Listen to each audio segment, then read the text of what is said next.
El mundo se está llenando de situaciones difíciles como resultado de muchas decisiones de líderes necios. Por consiguiente, parece que la sabiduría no está de moda. Hoy vamos a ver entonces cuáles son las características de una persona sabia. Probablemente nos extendamos hasta la reunión próxima también. Pensemos en esto. Si en la Biblia hay un libro completo, el de Proverbios, dedicado a la sabiduría, es porque debe ser muy importante para Dios, muy necesaria para nosotros y muy apreciada debiera ser por ambos. ¿Qué es entonces la sabiduría y por qué es tan importante? La sabiduría puede considerarse como la capacidad para tomar decisiones mejores y para que las relaciones interpersonales se basen todo eso en el conocimiento y en la prudencia. Entonces la sabiduría se refiere a la capacidad de comprender y aplicar el conocimiento. Yo puedo tener mucho conocimiento, pero si no lo sé aplicar, no puedo ser llamado sabio. La experiencia y la prudencia son conformantes también básicos de esta sabiduría para poder vivir una vida con sentido, con plenitud, con significación. Pongamos unos ejemplos. ¿Para qué es necesaria la sabiduría? Uno muy sencillo, para disfrutar la vida que Dios nos dio, aún en medio de las dificultades. El sabio va desechando esa forma negativa de ver las cosas, donde solamente aprecia lo que le falta, pero nunca mira lo que tiene. Hablábamos en estos días de cómo a través de los procesos de pérdida, el Señor viene a enseñarnos, a mostrarnos, a recordarnos cuántas bendiciones nos ha dado ya. Perdemos la salud, entonces apreciamos cada instante, cada día que nos queda en este planeta. Perdemos el dinero, entonces aprendemos a darle importancia real a las cosas, a no darle más de la que necesitan, pero tampoco a menospreciar y a descuidar las cosas. La sabiduría también es necesaria para que yo aprenda a ser tolerante y comprensivo con los míos y con, en general, todos los seres humanos. Si yo no soy sabio, si soy egoísta, si solamente quiero lo ancho del embudo para mí, entonces la necedad me va a acompañar y mis relaciones van a ser cada vez más conflictivas. Por eso la sabiduría es necesaria para enriquecer una relación. Una relación no puede encontrar los tesoros escondidos a menos que ambos, por lo menos dos personas, empiecen a buscar los valores del otro y de la relación en sí misma. Otro ejemplo es el más importante de todos. Necesito sabiduría para entender la palabra de Dios y para vivirla. Porque vemos también que mucha gente lee la Biblia, pero no parece tocarle en ningún aspecto vital. Su vida sigue siendo un caos y una confusión.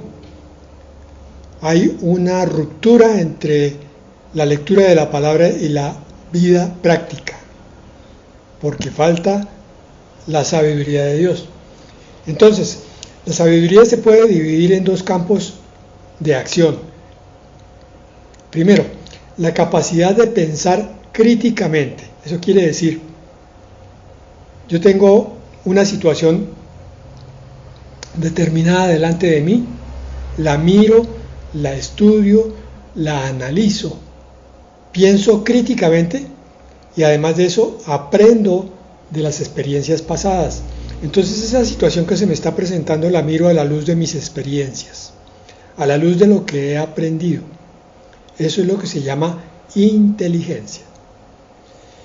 El segundo campo de acción es la habilidad para comprender y manejar las emociones, tanto propias como ajenas. Eso es lo que se llama empatía. Dos componentes, inteligencia y empatía, de la sabiduría. Hay una definición del diccionario de la Real Academia Española que me parece muy completo e incluso muy espiritual. Dice así: la sabiduría se define como la capacidad de juzgar y discernir lo que es bueno y lo que es malo. Wow, parece que este fuera un escritor espiritual el que logró captar esa definición. Y también dice la virtud que consiste en elegir y hacer lo que es conveniente y oportuno. Muy buena esa definición.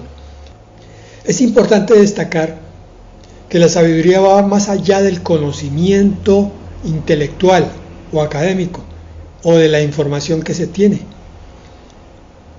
Yo puedo tener mucha información y mucho conocimiento y no ser sabio, porque implica una comprensión profunda de la vida. La sabiduría es un análisis de las circunstancias diferentes de cada momento, de la experiencia y de la capacidad de aplicar ese conocimiento de manera práctica y efectiva. Estoy mirando definiciones del mundo desde diferentes ángulos para complementar y podernos meter ya en la palabra. Por último, la sabiduría no solo se basa en la experiencia y en la edad, es una habilidad que cualquiera puede cultivar a lo largo de la vida y mejor aún pedírselo a Dios. En Eclesiastés 4:13 dice la palabra: mejor es un muchacho pobre y sabio que un rey viejo e insensato que ya no sabe ser precavido. Muy cierto, y con ese entramos de lleno en el análisis de la sabiduría. Vamos a mirar entonces Santiago, capítulo 3, versículos 15 al 18. Esta no es la sabiduría que desciende de lo alto, sino que es terrenal, animal y diabólica. Ya más adelante nos va a definir cuál es la sabiduría que desciende de lo alto. Versículo 16. Porque donde hay celos y contiendas, allí hay desorden y toda práctica perversa. Esta es la sabiduría terrenal, animal y diabólica. Celos, contiendas, desorden y perversión. Para tener muy en cuenta. Porque quizás la perversión es muy obvia. Las contiendas también, pero los celos tendemos a minimizarlos y el desorden también. Resulta que todo eso es salido de lo mismo. Continúa en el versículo 17, Santiago 15, 17.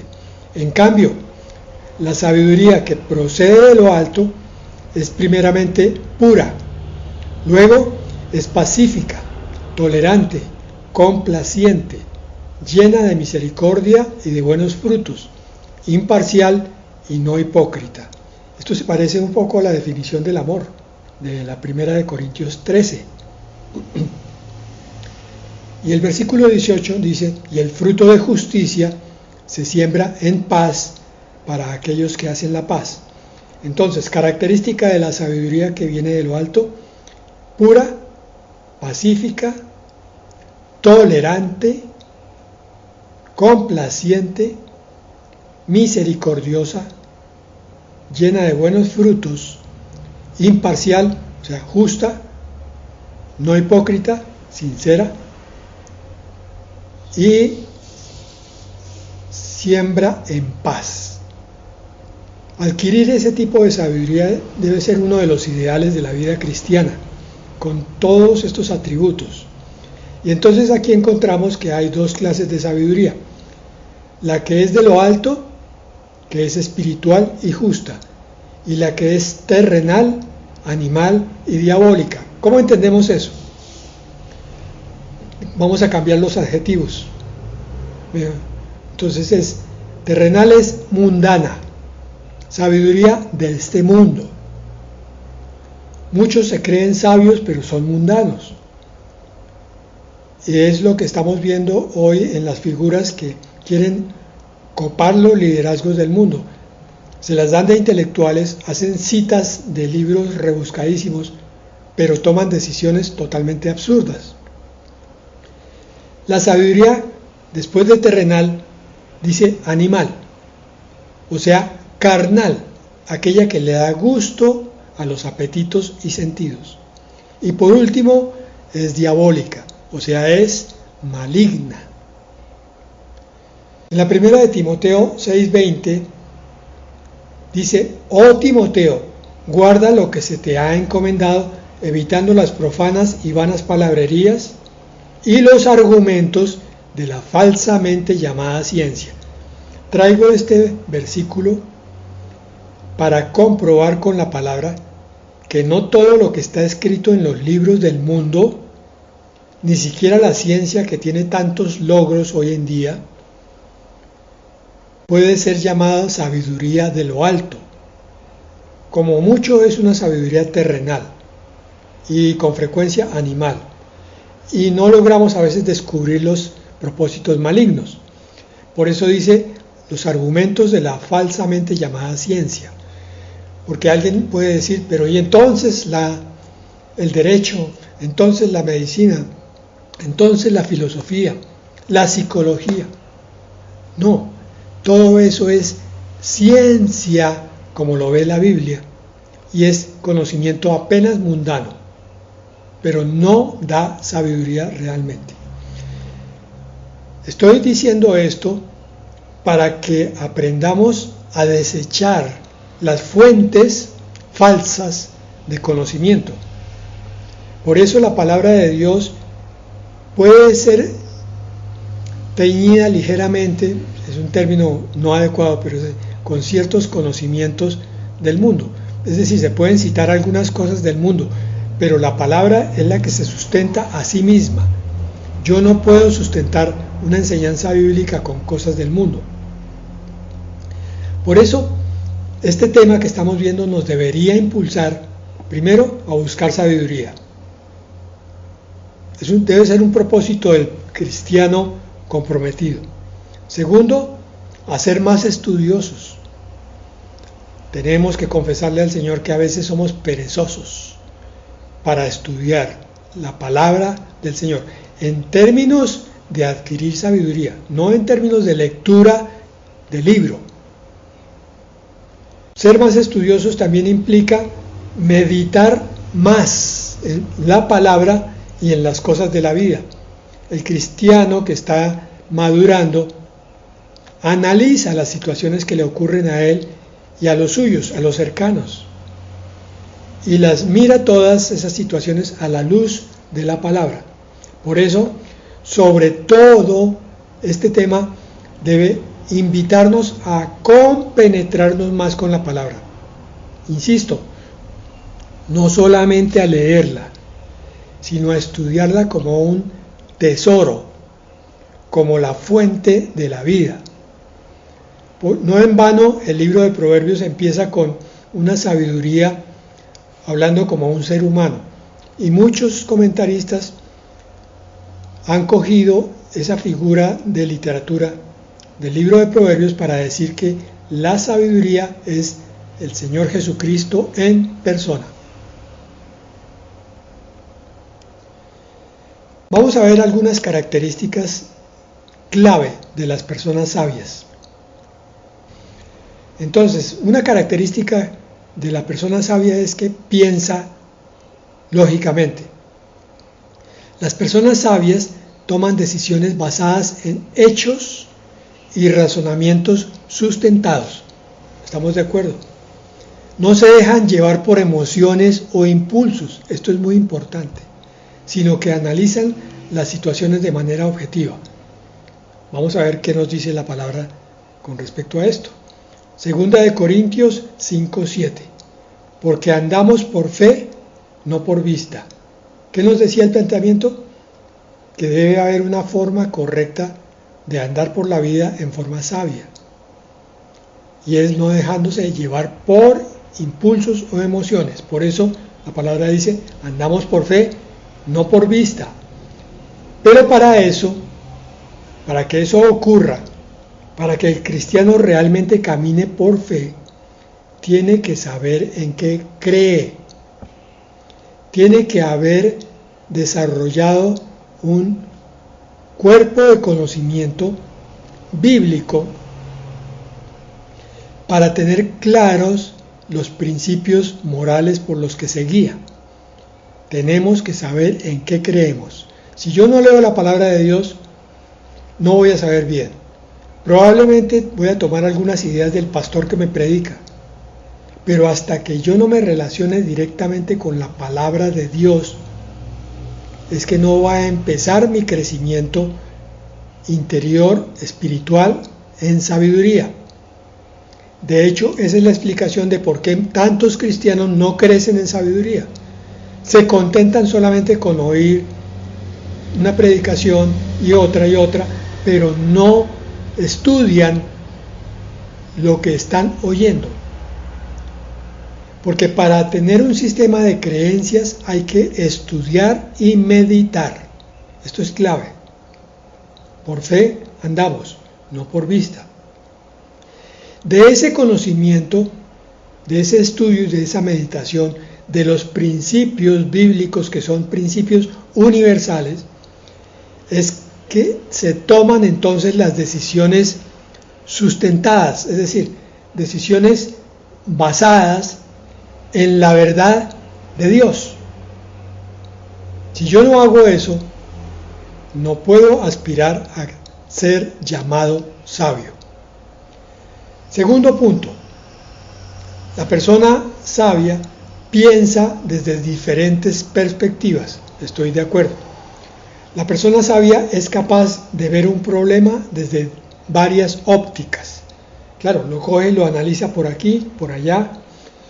No se conforma con una única solución, sino que explora diversas alternativas para afrontar el desafío.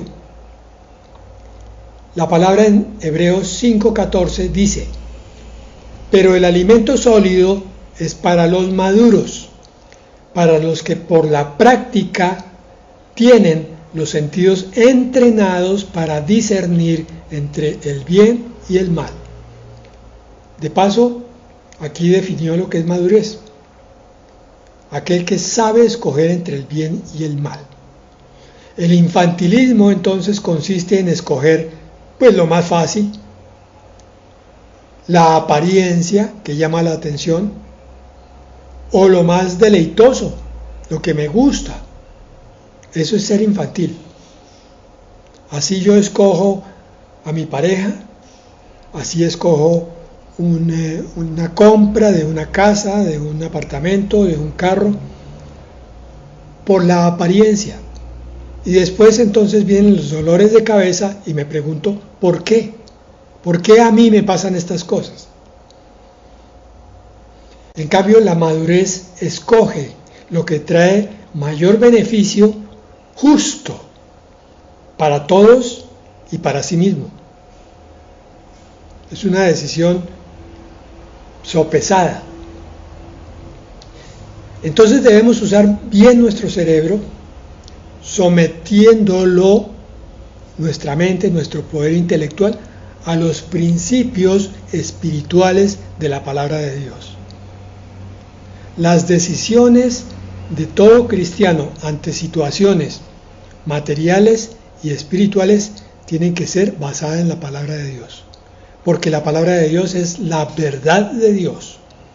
Si yo no estoy tomando decisiones sobre la verdad de Dios, muy probablemente estoy tomando una decisión sobre un error o sobre una mentira que se va a voltear contra mí mismo más adelante. Tercero, el sabio aprende de experiencias pasadas. Totalmente de acuerdo. La sabiduría también se basa en la experiencia. Las personas sabias aprenden tanto de sus éxitos como de sus fracasos. aplicando estas lecciones al presente.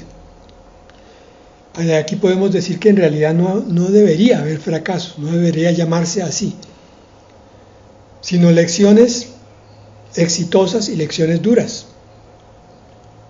Y de las lecciones duras yo puedo sacar lecciones muy valiosas, enseñanzas muy valiosas, aprendizajes.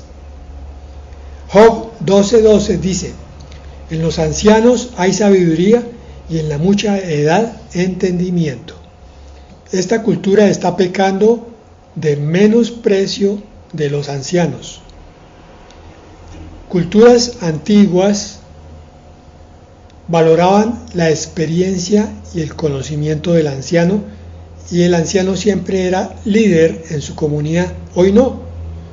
Hoy son llamados disque líderes, jóvenes inexpertos, con solamente una serie de conocimientos teóricos, de cartones, y después se pregunta el mundo por qué las empresas están como están. Puede que produzcan mucho dinero, pero las situaciones internas son caóticas. Las relaciones entre los ejecutivos y los empleados, el manejo de la nómina, cosas así por el estilo, son muy difíciles de llevar a cabo porque hoy se está valorando tanto el conocimiento teórico por encima de la experiencia, que se está recogiendo de esos errores. La experiencia ha dejado de ser valorada porque es una estrategia de la oscuridad para sembrar caos y desconocimiento. Miren cómo están nuestros países. Y tendremos un buen ejemplo de lo que pasa. Miren la clase de líderes que están siendo nombrados en cargos de mucha importancia. Aprender de experiencias pasadas es señal de buen criterio.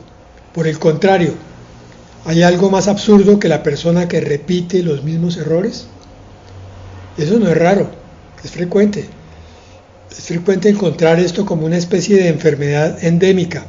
La persona que comete un error, como si metiera el pie en un hueco, camina un cierto tiempo y vuelve y mete el pie en otro hueco idéntico, vuelve y lo saca y más adelante vuelve otra vez. Ejemplo de esos, los divorcios, los matrimonios repetidos. Ejemplo de eso, la inestabilidad laboral. Personas que cambian de trabajo porque no se amoldan a ninguno. Simplemente lo que ocurre es que no están aprendiendo de las experiencias. Cuarto, debemos reconocer el cambio. El sabio debe reconocer el cambio. Las personas sabias aceptan que las circunstancias y las personas cambian constantemente. Los sabios se adaptan fácilmente a nuevas situaciones y ajustan su comportamiento según sea necesario. Malaquías 3:6 dice: porque yo, el Señor, no cambio. Por eso ustedes, oh hijos de Jacob, no han sido consumidos. El único que no cambia es Dios. Pero Dios nos puso en un universo donde todo está cambiando. El cambio en este mundo es parte del crecimiento y del conocimiento. El cambio es la oportunidad para hacer las cosas mejor que antes. Quinto, esto es muy importante el que vamos a citar a continuación. El sabio sabe mantener control de las emociones. En los primeros puntos ya vimos algo de esto, de control de las emociones. Decíamos que mantener el control de las emociones es parte de la sabiduría. Todos experimentamos emociones, pero las personas sabias saben cómo controlarlas para que no interfiera en su juicio. Primera de Corintios 9:25 dice: todo aquel que lucha se disciplina en todo. Ellos lo hacen para recibir una corona corruptible, nosotros en cambio para una incorruptible. La emotividad es mala consejera. No se dejen llevar por las emociones. La autodisciplina es signo de un carácter firme y de fortaleza interior. Así que el Señor nos está invitando a cultivar la autodisciplina. El impulsivo es débil. No sé si han visto esos conos de viento que hay en los aeropuertos para saber de dónde está soplando el viento. Es un cono que si el viento viene de una dirección, entonces el cono toma esa dirección. Si cambia el viento, el cono cambia. El impulsivo parece un cono de viento y constantemente se arrepiente entonces de sus decisiones. Y hoy por último, 6, vamos a dejar otras 6 para mañana. El sabio reflexiona antes de actuar. Se toman el tiempo para reflexionar antes de tomar decisiones importantes. Pensar para actuar, lo cual es crucial para la sabiduría. Las personas sabias piensan con calma antes de decidir y evitan decisiones impulsivas. Proverbios 3:5 dice: confía en el Señor con todo tu corazón y no te apoyes en tu propia prudencia. Este pasaje es la clave de la vida rendida y dependiente de Dios, pero también de la humildad y la santidad. Saber ser reflexivo implica que le está dando el valor que corresponde al tiempo, a la palabra de Dios, a la orientación del Espíritu Santo. Porque ser irreflexivo es ser necio. Vamos a hacer entonces una oración para cerrar la parte de hoy. Por favor, abran su corazón y oigan con oídos bien abiertos. Señor Dios, dueño y Señor de todo, te reconocemos como el dador de la sabiduría verdadera. La sabiduría es tuya, Señor, y tú la das a quien te la pide. Te pedimos que nos enseñes a buscar tu sabiduría, Señor, en tu palabra y en nuestra charla contigo cada día. Acércanos a ti, Señor, danos esa fuerza para leer tu palabra y para orar contigo. Entendemos que tu sabiduría nos hace tomar decisiones sabias y sensatas. Entendemos que esas decisiones son beneficiosas y productivas, Señor, y que nos apartan entonces de escogencias erróneas y dañinas. Entendemos que tu sabiduría nos permite relacionarnos con los demás de forma que les hagamos cada vez menos daño y que ellos también nos dañen menos a nosotros. Así, Señor, que como Salomón te pidió sabiduría, también la pedimos nosotros, en el nombre de Jesús. Amén y amén.